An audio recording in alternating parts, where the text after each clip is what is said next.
गडिंग्लज विभागातील हजारो ग्राहकांचे विश्वसनीय मोबाईल दालन म्हणजेच गेली 25 वर्ष ग्राहकांच्या सेवेत असणारे महेशभाई शहा यांचे गडिंग्लज बसस्थानकासमोरील एस मोबाईल खास दसरा आणि दीपावली सणाच्या निमित्ताने घेऊन आले आहे खास ऑफर। दसरा आणि दीपावली सणाला एस मोबाईल मध्ये खरेदी करूया, सणांचा आनंद द्विगुणित करूया।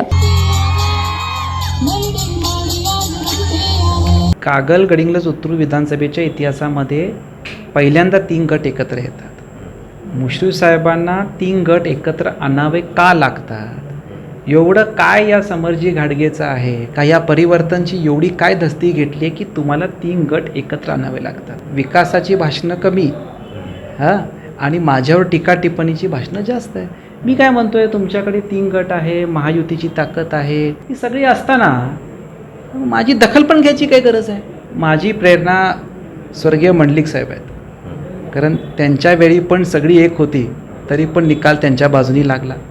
मी त्यांची प्रेरणा घेऊन इलेक्शन लढतोय, जसं त्यावेळी झालं तीच पुनरावृत्ती आता होणार। गडिंग्लज, कडगाव, कोलगे आणि उत्तूर जिल्हा परिषदला आपला जो हक्काचा न्याय आहे, जे स्वर्गीय बाबासाहेब कुपेकरांनी केलं, तो इंडिव्हिज्युअली या मतदारसंघाला मिळाला पाहिजे। आणि त्यामुळं मी त्यांना कळकळीची विनंती करतो की प्रत्येक गावामध्ये त्यांनी किती निधी आणला आहे त्याचं पुस्तक काढणार आहे।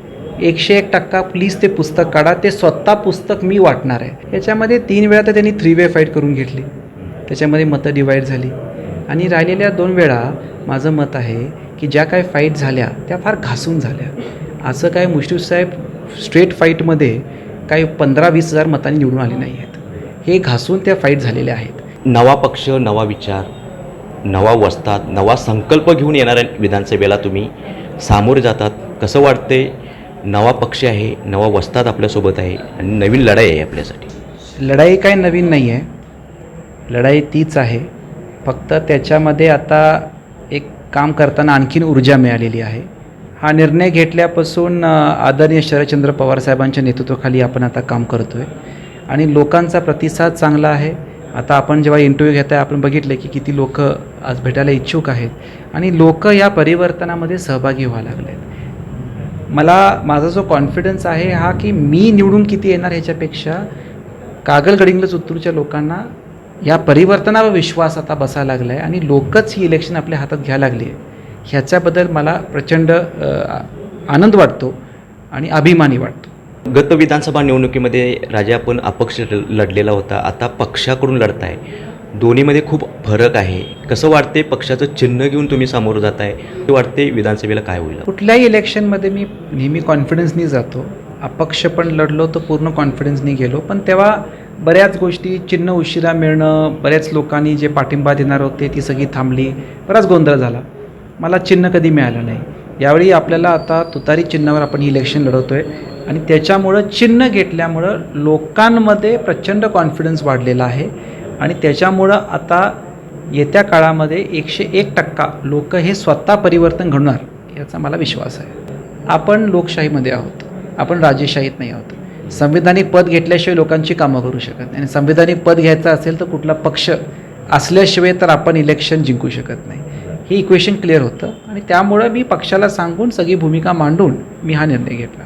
आपण पाहिलं की राज्यामध्ये ईडीची कारवाई तत्काळ होऊ शकते, तुम्हाला अशी काही भीती वाटली का की बाबा मी पक्ष सोडला तर मला असं काही होऊ शकतं किंवा काय? मला असं वाटतं ईडी कारवाई ज्यांना भीती आहे त्यांना इंटरव्ह्यूमध्ये तुम्ही विचारलं तर अधिक बरं होईल। ईडीला घाबरणारा मी माणूस नाही आहे आणि ईडीसारखी काय आम्ही केलं नाही आहे, तर मला असं वाटतं की तो प्रश्न तुम्ही आदरणीय मुश्रीफ साहेबांना ईडीची किती भीती वाटते आणि ईडीसाठी कसे निर्णय घ्यायचं त्याचं मला वाटतं एक पुस्तक लिहिलं तर ते पुस्तकचं लिखाण स्वतः मुश्रीफ साहेब करू शकतील। त्या विषयावर माझी काय नैतिकता पण नाही आणि माझा अनुभव पण नाही, त्याच्यावर मी काय बोलू। कागलच्या राजकारणाकडे थोडं येऊ। राज्याचे मंत्री हसन मुश्रीफ असतील, शिंदे गटाचे संजय मंडलिक असतील आणि संजय घाडगे, हे 3 जे व्यक्तिमत्व आहेत ही बलाढ्य आणि अनुभवी म्हणून व्यक्तिमत्व ओळखलं जातं। यांच्याशी लढाई तुम्हाला आता ह्या विधानसभेला करायची आहे, कसं पाहता या लढाईकडे? आदरणीय संजय बाबा घाडगे आणि आदरणीय संजयदादा मंडलिकांवर मला काहीच वक्तव्य करायचं नाही आहे। विषय सगळ्यात महत्त्वाचा असा होतो की कागल गडिंग्लज उत्तूर विधानसभेच्या इतिहासामध्ये पहिल्यांदा 3 गट एकत्र येतात। मुश्रीफ साहेबांना 3 गट एकत्र आणावे का लागतात? एवढं काय या समरजी घाडगेचं आहे का? या परिवर्तनची एवढी काय धस्ती घेतली की तुम्हाला 3 गट एकत्र आणावे लागतात? मी कागल गडिंग्लज उत्तूरच्या जनतेला एवढं म्हणतो, कधीही 3 गट एकत्र आले नाहीत, हे पहिल्यांदा आलेत।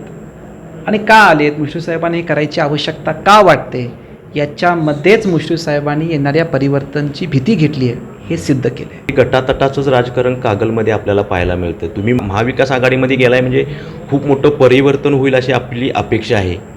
पण कसं पाहताय, गटावर आजपर्यंतचं राजकारण चाललं आहे आणि आत्ता तुम्ही महाविकास आघाडीत गेलाय आणि व्यक्तिशः परिवर्तन म्हणून तुम्हाला लोक स्वीकारतील का? परिवर्तन करायची जबाबदारी एकटी माझी नाही, या जनतेची आहे. आणि एक मला सांगा, तुम्ही आदरणीय मुश्रीफ साहेबांची भाषणं बघा, विकासाची भाषणं कमी आणि माझ्यावर टीका टिप्पणीची भाषणं जास्त आहे. मी काय म्हणतोय, तुमच्याकडे 3 गट आहे, महायुतीची ताकद आहे, अमित शाह साहेब जे त्यांच्या कार्यक्रमाला येणार होते आले नाहीत, संशोधनाचा भाग वेगळा, ही सगळी असताना माझी दखल पण घ्यायची काय गरज आहे? आज मला सांगा, पेपरमध्ये मी कशामुळं आहे? माझ्या भाषणापेक्षा जास्त मुश्रीफ साहेबांनी माझ्यावर टीका केल्यामुळं मी पेपरमध्ये आहे ना, मीडियामध्ये आहे.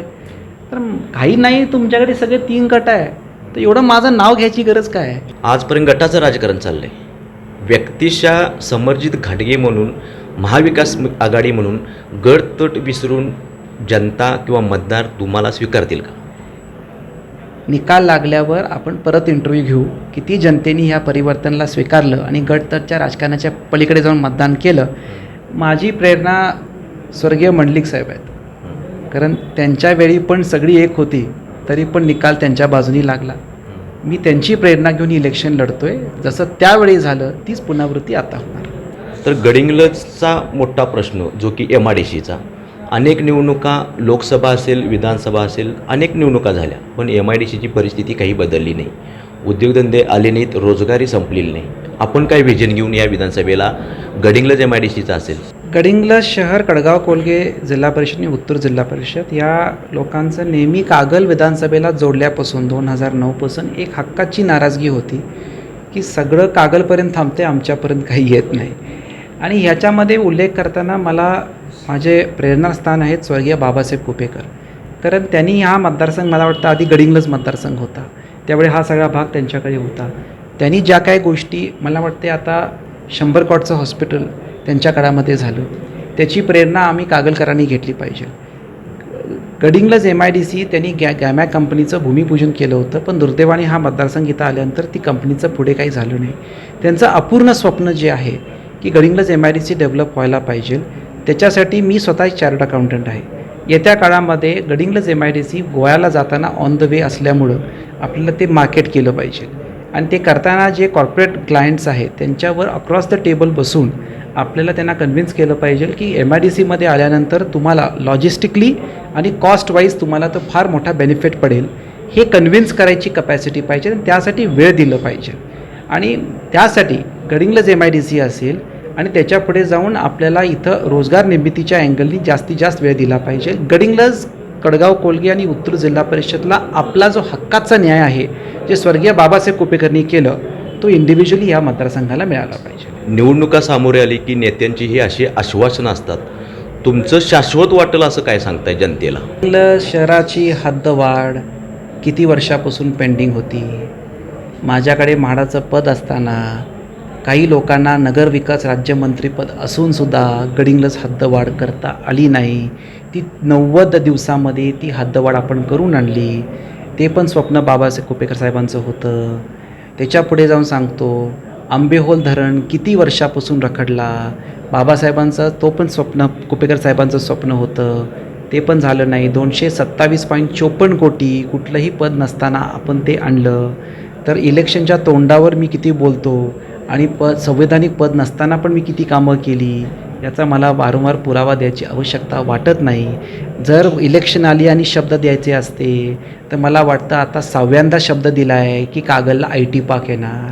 तो IT पार्क इन्फोटेक पार्क आहे का इन्कम टॅक्स पार्क आहे, हे जरा थोडंसं समजूत करून आपण बोललं पाहिजे. इलेक्शनच्या तोंडावर 3 टर्मपूर्वी जे शब्द दिले गेले होते ते परत दिले गेले आहेत. आता त्यांना एवढे वर्ष संधी दिली आहे आणि ते शब्द पूर्ण झाले नाही, तर या शाहू महाराज जनगणनेच्या वंशाला संधी देऊन बघा. आंबेहोल आणि हद्दवाढ सकं तेही करून दाखवतो.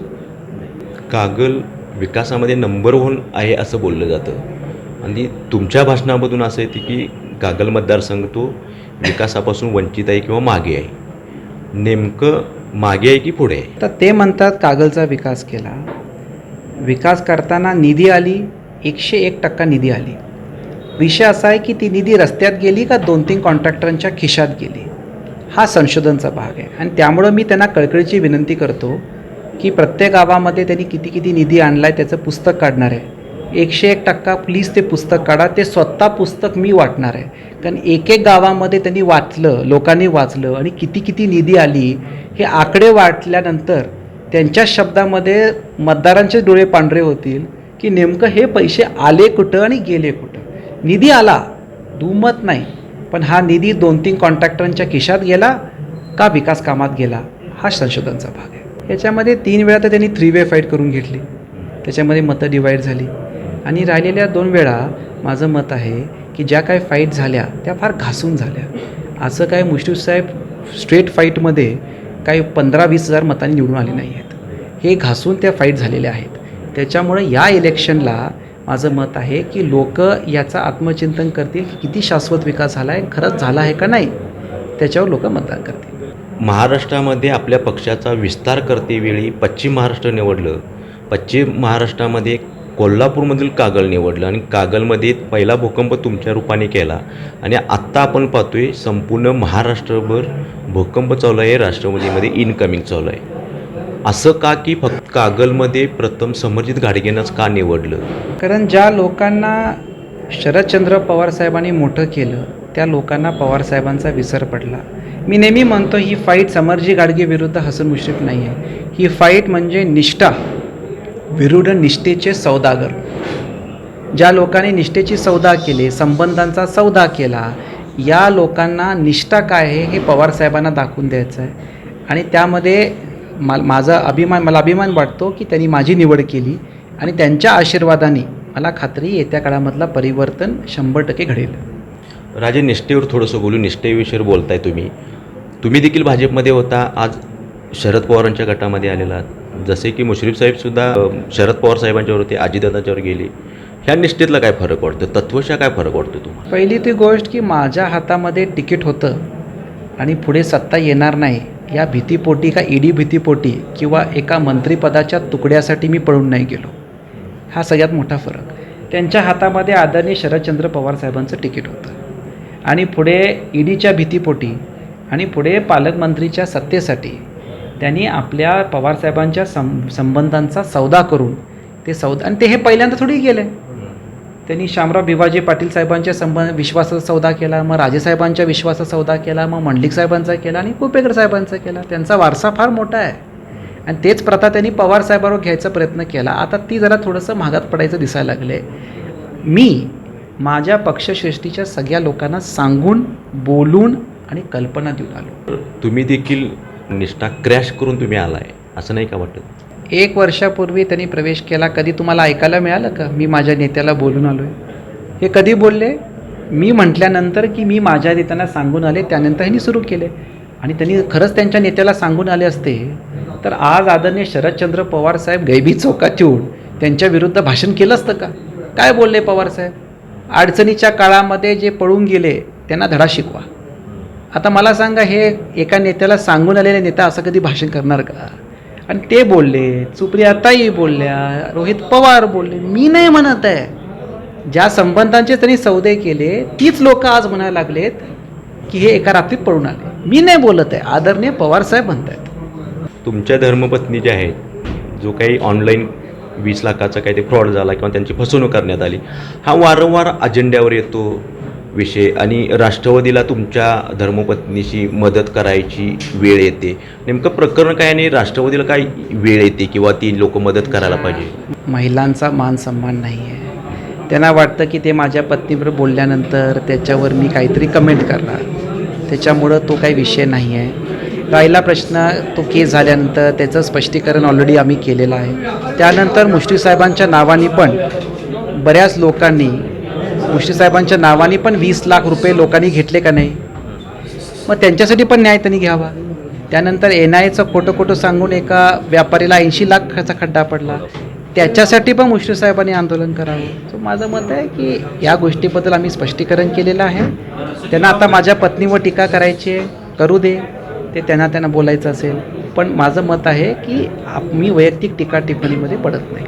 येणाऱ्या विधानसभेच्या अनुषंगाने काय अजेंडा घेऊन विधानसभेला सामोरे जात आहे आणि काय आव्हान करताय कागल विधानसभा मतदारसंघातील सुज्ञ मतदारांना? कागल गडिंग्लज उत्तूर विधानसभेच्या लोकांना सांगायचं आहे की जेवढं माझ्या कुटुंबावर, माझ्या कुटुंबाच्या सदस्यावर टीका केली जाणार आहे त्याच्यापेक्षा आणि टीका करणार आहेत. त्यांना विकासाच्या मुद्द्यावर बोलता येत नाही, विकासाचं काही विजन नाही आहे, त्याच्यामुळे त्यांचा फोकस त्याच्यावर आहे. तर त्यांना त्यांच्या हिशोबाने राजकारण करू दे. आपल्याला विकासाच्या मुद्द्यावर राजकारण करायचं आहे. मी विकासाच्या मुद्द्यावरच मतदान मांडणार. आणि परत सांगतो, ही इलेक्शन निष्ठाविरुद्ध निष्ठेचे सौदागर आहेत. या निष्ठेच्या सौदागरच्या लोकांना आत्ता कागल गडिंग्लज उत्तरची निष्ठावंत जनताच आपली जागा दाखवणार आहे आणि निष्ठाची किंमत काय असते ही जनताच दाखवणार आहे. आणि 100% लोकांचा आशीर्वाद तुतारीला मिळून हे परिवर्तन घडणार आहे. तर आपण पाहिलं की हे होते राष्ट्रवादी शरदचंद्र पवार गटामध्ये नुकताच प्रवेश केलेले राजे समरजितसिंह घाटगे यांनी आज लाईव्ह टुडे मराठीच्या माध्यमातून अनेक विषयावर इथे चर्चा केलेली आहे आणि जाता जाता जनतेला देखील आवाहन केलेलं आहे की ही निष्ठाविरुद्ध निष्ठेचे सौदागर अशी लढाई आहे आणि कागल विधानसभा मतदारसंघातील निष्ठावंत जनता ही येणाऱ्या विधानसभा निवडणुकीमध्ये तुतारीला विन करून निष्ठा काय आहे हे दाखवून देईल. गडिंग्लजहून लाईव्ह टुडे मराठीसाठी नितीन मोरे. गडिंग्लज विभागातील हजारो ग्राहकांचे विश्वसनीय मोबाईल दालन म्हणजेच गेली 25 वर्ष ग्राहकांच्या सेवेत असणारे महेशबाई शहा यांचे गडिंग्लज बसस्थानकासमोरील SS मोबाईल खास दसरा आणि दीपावली सणाच्या निमित्ताने घेऊन आले आहे खास ऑफर. दसरा आणि दीपावली सणाला SS मोबाईल मध्ये खरेदी करूया, सणांचा आनंद द्विगुणित करूया.